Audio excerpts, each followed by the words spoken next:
Green flag flies, and we're racing in GRIDLIFE Touring Cup. Side by side. Down the inside, 3 wide into 4. Huge mess. Look at them. 5 cars on top of each other under a blanket. You can't see these 2 cars race against each other anywhere else. GRIDLIFE Touring Cup action at its best, folks. How do you like this? Yesterday at Carolina Motorsports Park, we were under a massive windstorm for much of the day. Today, vastly different. Beautiful blue skies. The wind is there, but much reduced. And for 2024's GRIDLIFE Touring Cup, this is going to be fantastic. Welcome to Carolina Motorsports Park, about equidistant, as I've said, in Kershaw, South Carolina, between Charlotte and Columbia. It's a very interesting track. Big thank you to NOS Energy Drink for their support in presenting our broadcast here today, and very much appreciate that, and looking forward to this race. I'm Greg Creamer. Joining me once again, Chris Strum, as Kyle Heyer still under the weather. We miss him, and we know you're watching, bud. Just keep getting better. But Chris, really appreciate, first of all, you coming in here, and secondly, the race that we had yesterday with those incredible wins. It's very different today. What are you expecting from this field in these much improved conditions? Yeah, I mean, we're definitely expecting lap times to fall. However, today is going to be a little warmer, so it'll be interesting to see how the heavier cars do with tire temps. Well, and that's always the key here. You can see huge field there as it completely fills the false grid. Let's take a look now a little bit more in depth at this track. And Chris, you've done a lot of racing here. It's very technical in spots, not easy to pass. It's a challenge. No, I mean, all your passing is primarily done in the braking zones. The braking zone for turn 1, turn 8, and turn 11 are the key places to get by here. Now, you can pass in turn 14, but when you're making that run out of there to the start-finish line, a pass can compromise your exit. And how's this track on tires generally? With the repave they did a few years ago, it's gotten much better, but still, with the heat coming in today, it's going to be interesting to see how the heavier cars do. Yeah, and that 4, 5, 6, 7 complex, really, really tricky to get right. When you do, it can even give you an opportunity through turn 8. 9 really doesn't exist, just a little bend. But that kink at 10, man, they're carrying some speed through there. Yeah, and we saw in race 1, we saw several cars go side by side through there and some sketchy moves, but they made them in net zero contact, so it was very nice. Well, Subway's out of the station. Time for us to go through a huge starting lineup. It was based on the fast lap from yesterday's race, and again, our coverage presented as well by Falcon Tires, and absolutely couldn't do it without them. They are absolutely fabulous as well. And NOS Energy Drink, as we said, just the official energy drink and the official sponsor of the NOS Energy Drink Track Battle Time Attack Championship. So great supporters all. And let's go through that starting lineup. It's massive. I'm just going to get as far as I can here. On the pole, by virtue of fastest time in yesterday's race. That's how this grid was set. Number 41, James Houghton. Outside, yesterday's race winner, the 82 of Eric Coutil. On the inside of row 2, Luke McGrew, the points leader, coming in that black number 7 Corvette. Joining him is going to be the 484, the yellow Corvette of Matan Rosenberg. In the 5th spot, the number 90 of Matt Walbaum. In the 6th spot, the 99 of Ronnie Videk. Starting in the 7th spot, the 330 of Eric Magnuson, who's making some serious aero changes to his car. 8th spot, the 236 John Kozlow. 9th, the 129 of James Cathers. In 10th, the 184 Eric Jensen. And 11th, the number 1 of Gary Wimbledon. He's been chasing some diff issues since COTA, but that was a great lap he put in. Starting 12th, the 166 of Ben Thorne. The 13th spot will be the 204 of Leonard Wambold. Starting in the 14th spot, the 715 of Salil Shukla. Starting in the 15th spot, the 917 of Lena Chin. Starting in the 16th spot, the 72 of DJ Alessandrini. Great to have him back in the championship. The 17th spot, the number 10 of Brian Tyson. The 18th spot will be the 83 of Carlos Mendez. 19th spot, the 98 of Andrew Raines. Had some issues yesterday, but thinks they may have figured them out. In the 20th spot, the 212 of Andy Smedegaard. He's developing a new GR86 car, and so that's why he's a bit farther back than where you would expect Andy Smedegaard to be. 21st, the 33 30 of Justin Lee, 22nd to 71 of Joel Morrison, who had one of the best drives of the race yesterday, coming from deep in the field to a very respectable finish. 23rd, the 124 of Peter Collins, 24th, the 86 of Jackie Ding, as he continues to develop his GLTC Cup car. He's one of the fastest guys in the NOS Energy Drink Track Battle Championship.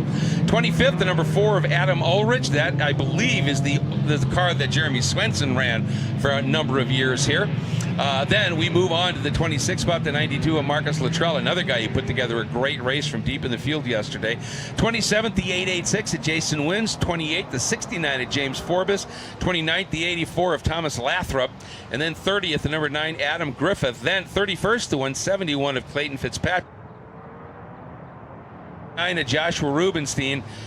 Then the 33rd will be the 136 of Austin Cobb. 34th, the 337 of Brian Leonard. 35th will be the 38 of Ernestus Pizzelis. Starting in the 36th spot, the 515 of Thomas Moss. He too came from dead last in the field up into a really, really strong finish. 37th, the 62 of Doug Geiger. 38th, the 56 of Bob Ross. 39th, the number 5 of Kevin Bandy. 40th, the 100 of Andrew Crowden. 41st will be the 860 of Nathan Manning. 42nd, the 16 of Robert McDaniels. 43rd, the 87 of Nicholas Steniford, who had a right front suspension failure yesterday in the beautiful blue Mazda. 44th, the 888 of Dai Nguyen. And starting 45th, the 521 of Sean McNeil.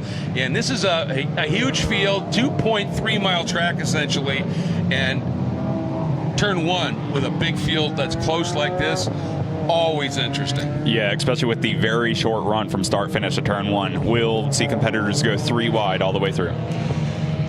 And that's why we love it in Grid Life. And remember, in Grid Life, in the Touring Cup, the rule is it's a no-contact sport. If you have any overlap over the car in front of you, that car has to give you that space on the track, so they can't just shut the door or drive you right off the exit of a track. And it promotes the best racing in the country. And we're green! And Houghton leading into turn 1. Watch that move now. And of course, you always have to keep an eye out for Eric Coutil, who drove an absolutely brilliantly judged race yesterday.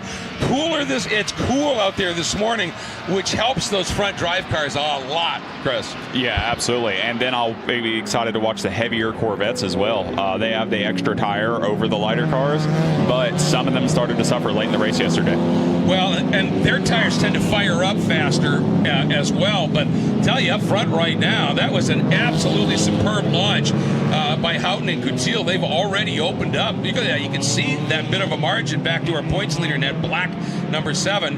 And then Rosenberg right now looks like he's under attack. That might be Ronnie Videk, who has got a great start here. Yeah, nice job by Waldbaum defending into 8. And Waldbaum in that sort of gray and yellow, big drop off in the back there. But Waldbaum, he had trimmed his rear wing out. They already made some adjustments on that car. He's right behind these guys. There he is. They took the front spoiler off because they said it was pinning the nose too much.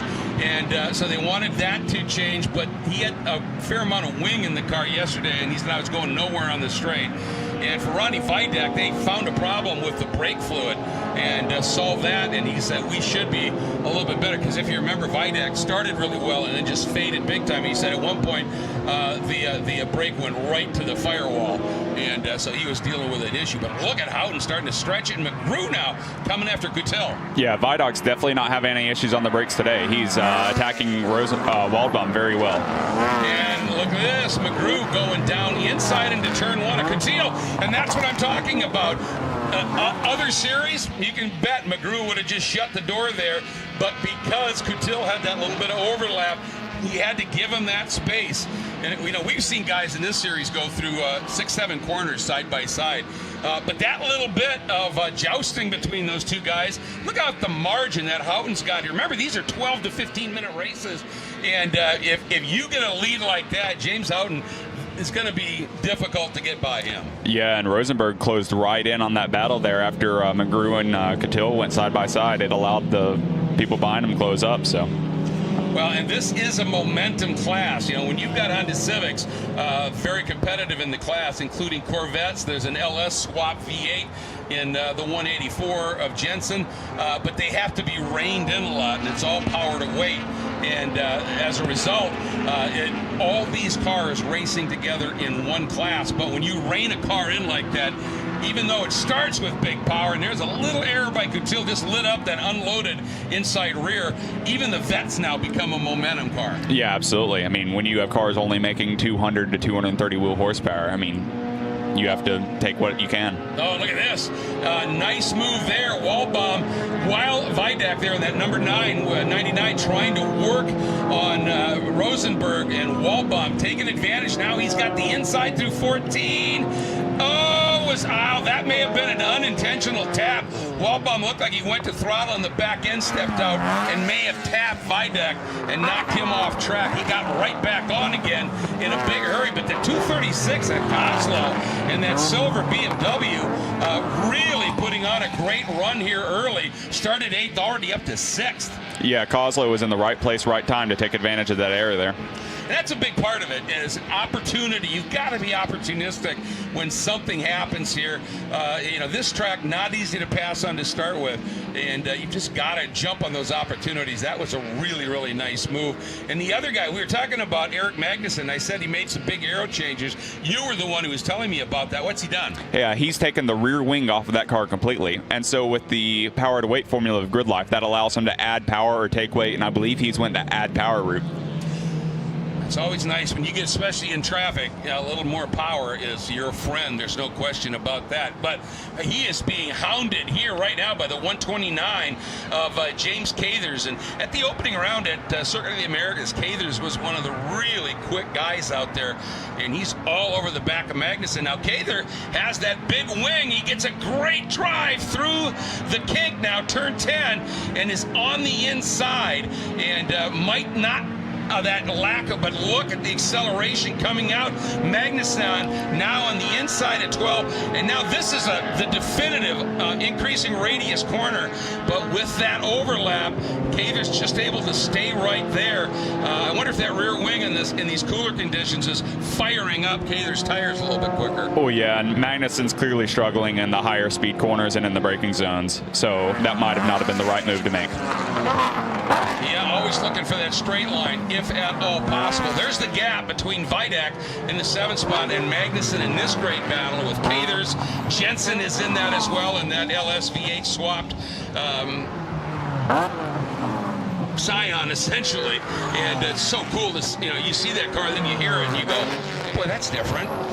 There he is in that frame. But this battle, Vidak now seems to be feeling it again and looks right now to be coming after Kozlow.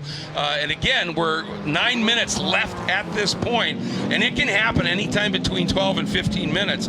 So like we were talking about yesterday, you don't have a lot of, you can't just sit back for a long chunk of the race. You've got to get going and get your business done. Yeah, and speaking of that, Coutil just had the fastest lap that time by, so he's closing out that gap on Houghton. We saw late in the race yesterday, Houghton fell back, so I'll be interested to see what Coutil did, as he also made a late charge yesterday. Well, we heard, I haven't talked to Houghton, but we heard that in the race yesterday, he started having all kinds of alarms and lights coming on in the car, and so hopefully they got that solved. And he has worked really, really hard on this program. I mean, the car has great potential. James is a good driver, and when everything hangs together, he's oftentimes an absolute threat for the win. But yeah, that margin now down to 1.7 seconds, and that's closing down in a real hurry here. That's well under a second right now, and we've still got plenty of race yet to go at this stage. Here they come, and you can see how much closer now Coutil and McGrew are, and we'll see what that official margin is. But yeah, under a second now, Chris. They are coming. Absolutely. Yeah, Coutil is closing in very fast. And you can see that group behind them again, Rosenberg and Waldbaum 4th and 5th, Kozlow and Vidak 6th and 7th. And Jensen has been both Cathers and Jensen have gone around Magnuson. And my bet is that when Cathers made the move, it opened the door up and Jensen pounced. Yeah, Magnussen is struggling. He is falling back hard right now. Yeah, he is such a talented driver, a champion in some other club racing activities, really good driver, and just looking for that speed. And in a straight line in May have gone a little bit too much. Waldbaum took a lot of that rear wing out because he said he was definitely slow, but he still left a bit in to try and plant those rears just a little bit. And now Coutil is dropping McGrew just a little bit, and I think it is the gap between Houghton and McGrew hasn't changed. It's Coutil now driving away from McGrew and closing on Houghton. Yeah, I think the tires are getting hot on the heavier Corvettes. We saw exiting the carousel there, Rosenberg had a bit of a slide, so I wonder if they're just overheating their tires now. Yeah, it's interesting. You know, you think about sometimes what aero does, and if you're not running aero and the back end starts to get happy with these heavier cars, then they slide, and that's when they start to really overheat tires. So aero doesn't just give you extra sticks. Sometimes it can improve your tire life because the car's not sliding and that track's not becoming a cheese grater. So that's just one of the many nuances that makes this sport so fascinating. Yeah, and that lap, Vidoc managed to get around Kozlow, so he's moving back up. Boy, for a second, Houghton had fast lap of the race, then Coutil came through and stole it back again. That margin now down to 7 tenths, 9 tenths last time by. So Coutil is definitely moving up, but Houghton clearly has responded a little bit. And I wonder if maybe he just took a lap a little easy to get those front tires in better shape. Yeah, Houghton definitely went for a heavier formula than Coutil on the power to weight, and so with that, he's going to overheat his tires a bit more. We saw how Coutil just made that late race charge yesterday, so yeah, he's trying to do it again. Well, he is so savvy. I mean, that was, I would say, ooh, that's lap car, but getting way out of the way. Coutil, that was what you truly would call a well-judged race. He played that to perfection, and it looks like he may have the same gambit going on today now. And Vidoc able to get back around Kozlow, and he'll be pleased with that, trying to show some speed here. Is that car behind? Is that car crabbing? The one that just got passed? It looked like it had something wrong on this point, but here we go now into that really tricky complex, 12 and 13. And once you turn into 12, super late turn in right, and then you just let it unwind, and the wider you can run, the easier it is to accelerate. Yeah, and Coutil has been so good through that section the entire weekend.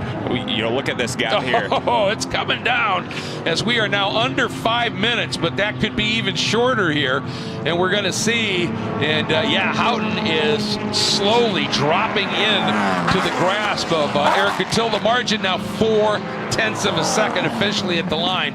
Don't need us to tell you that. You can see how close it is right now, and this is just fascinating. That race yesterday was absolutely superb, and this one's looking to be as well as good. But those two cars up front have really started to drop McGrew a little bit. Again, your points leader coming in, and Rosenberg, Waldbaum, another 3 seconds back. So it's mano a mano right now between these two front-wheel drive machines. Yeah, but McGrew's still keeping a safe distance, so if one of them makes a mistake, McGrew can take advantage of it still. And that's key, of course, is that we talked about an opportunity. You want to be able to be there. Houghton, that's an Acura TSX that he's running. Coutil, that's a Honda Civic. And and then behind them is a Corvette, an the Nissan. Look at this now. Waldbaum is closed in drastically on the back of Rosenberg at this point in that S2000. So, I mean, it's such variety in this series, and there's nowhere else you're going to see Corvettes, Honda Civics, S2000s running in the same class, and this competitively. Yeah, and we saw yesterday late in the race how Rosenberg just fell off, and I'm wondering if the exact same thing's happening again today, because Waldbaum is just right on him. Yeah, he said it was right in this sequence of corners. He just could not get the power down, and started, I think, at that point to roast his tires just a little bit. And Coutil, look at that, almost getting a nose underneath. It's on. And Waldbaum attacking Rosenberg for that 4th and 5th spot. White flag coming out, last lap. Can Coutil do it again? He made a pass for the win on the last lap yesterday. What can Houghton do right now? Remember, at that point, when McGrew hit that curb, and that allowed Coutil to get through. But look at his roll speed again through 2 and 3. He really owns that piece of track. Yeah, he's right on him. The difficult part is Houghton is so much faster in a straight line, so Coutil is either going to have to get it done in a braking zone or a corner. Well, that's where if you can get that overlap just like that, and he ducks to the inside, Houghton left that door open, and that's one of the things. Houghton drove what would normally be the fastest line by yourself, but not a great line when there's somebody really hungry behind you. And now he's got to turn in a little early and defend on Coutil.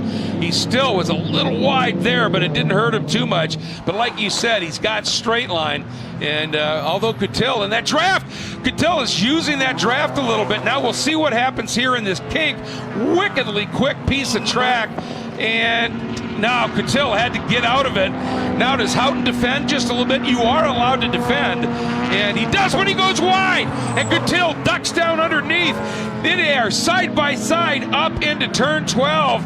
And let's see, does Coutil go for the over-under? He's thinking about it. He's got a little bit of overlap. He's there. Houghton has to, by rule, give him that space.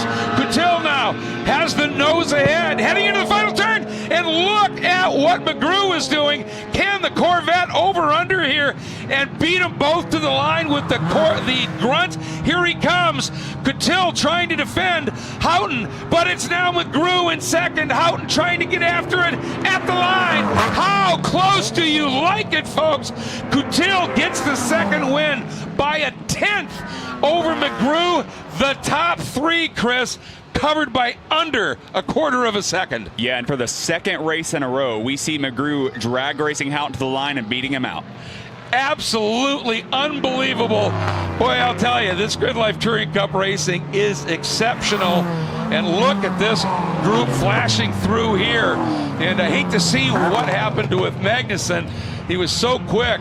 But Andy Smedegaard up into the 10th spot. But Thorne, Lena Chin doing a great job up into 12th. So some absolutely fabulous runs unfolding here in this huge field, still coming through and grabbing the checkered flag. So you gotta love what you're seeing in this series. That was spectacular.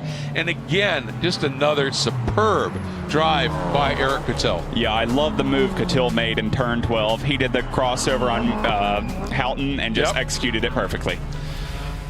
Going back, Magnuson ended up in the, I think, the 13th spot, and DJ Alessandrini, who's obviously one of the front runners in this championship for a number of years, hasn't been able to race full time. He's here.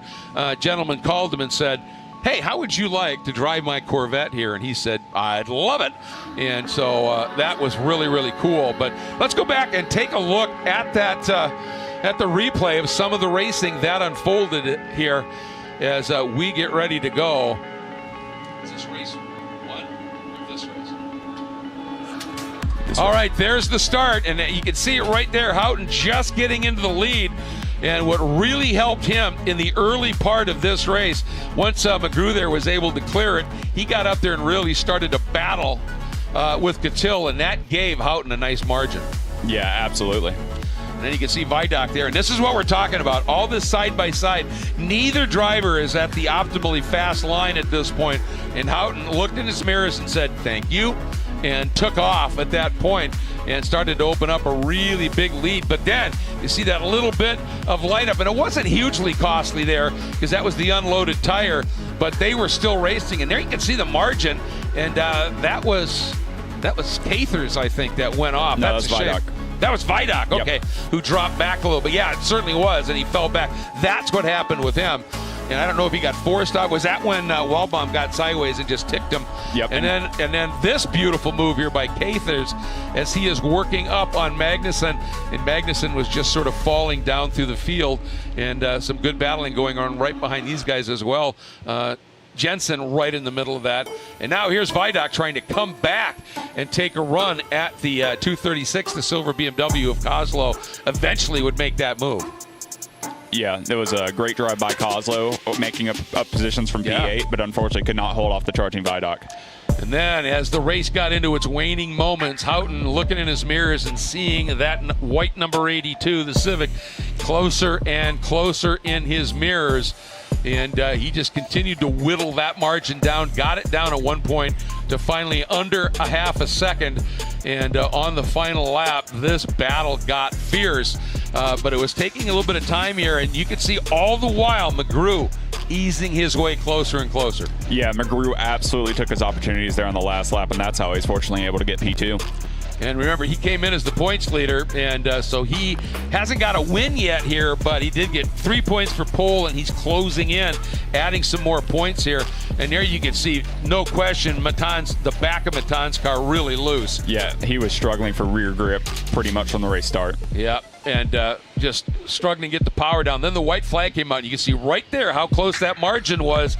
And look how far back McGrew was at that point. But then Coutil got this moment of overlap here.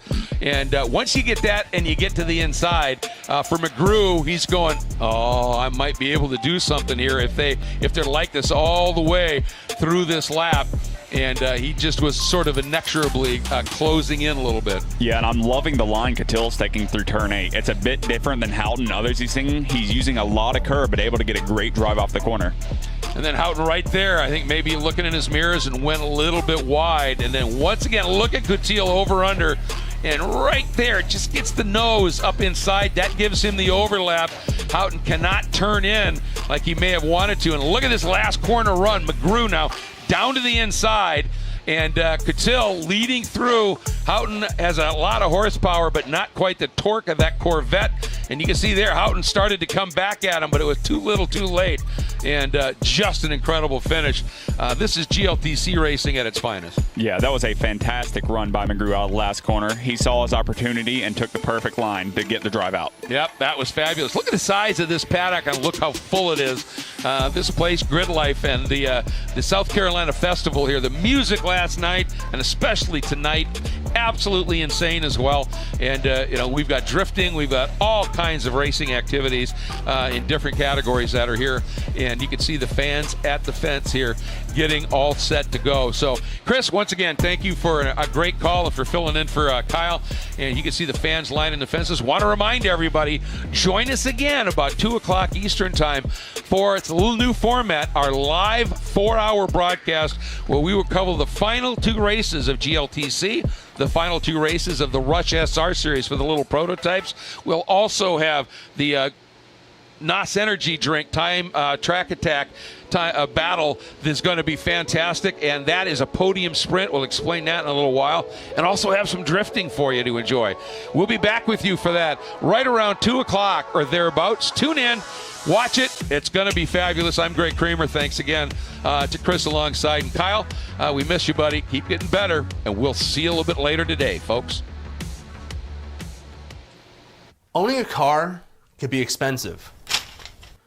It can also be confusing. What? And when things don't go right, there's no doubt it could be frustrating. But it can also be a lot of fun. And for those reasons, FCP Hero exists. Check this out.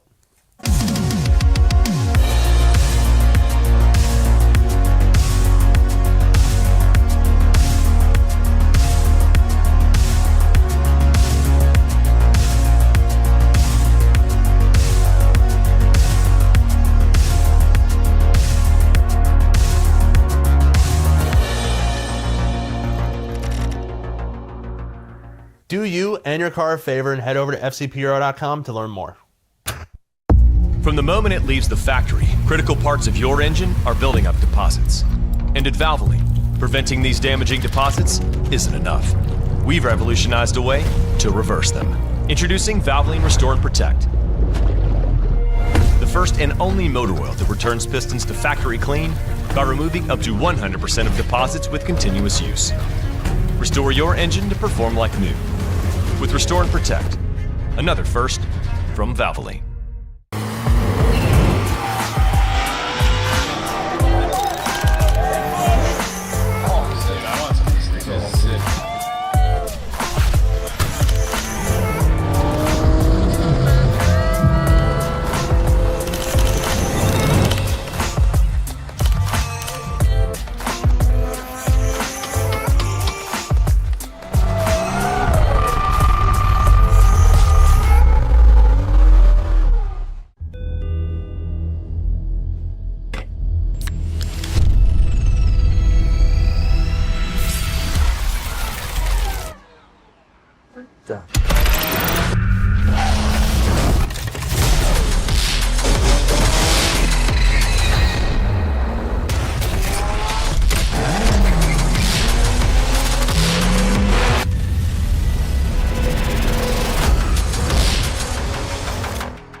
The Falcon Azenis FK510 tire is engineered for today's high-performance vehicles. Built with added tread rigidity for precise handling and an advanced rubber compound that inspires confidence, rain or shine. Get more out of your sports coupe or sedan with the Azenis FK510.